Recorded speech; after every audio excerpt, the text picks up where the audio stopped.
Alright, what's up mga kalaptop, no? So, for today's video is nandito tayo sa ating dating barracks na nilagyan natin ng mga isda. Pero ngayon is wala na. Diba? Sininyan na lang yung natira dyan. So, may update ako sa inyo mga kalaptop. Nung nakaraan kasi is may nilagay tayong kalapate, diba? Binlag ko pa yung kalapate dati. So ngayon, i-update ko kayo mga kalaptop kasi matagal tayo hindi naka-update sa ating mga kalapati. And hindi ako nakagamit ng microphone natin. Bahala na. Ay, wag nyo na lang intindihin yung mga nasa paligid kasi nandito nga tayo sa ating farm. Mini farm sa bahay. Yan. So itutur ko din kayo sa ating mga alaga dito, no? Pero unahin ko muna yung nasa nilagyan ng kalapati. So, yan. Mag-update pa rin tayo guys kahit na wala medyo viewers natin dito sa YouTube.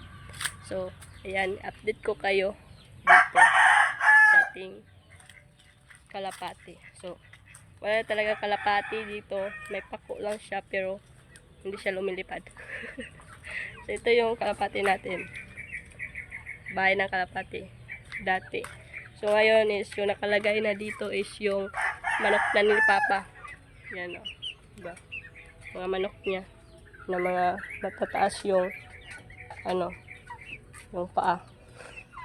Yan. So, hi kayo guys. Hi. So, ito na yung nalagay dito sa kalapati. And yung kalapati naman natin is pinakawala natin sa langit. Yan. Nilabas nila Papa kasi nagkasakit yun mga kalaptop. And hindi namin alam kung paano gamutin. So, yung best way na naisip namin is pakawalan yung mga breeder natin kasi yung ibang breeder natin doon is namatay na. So, yung mga anak nila is pinakawalan na lang namin.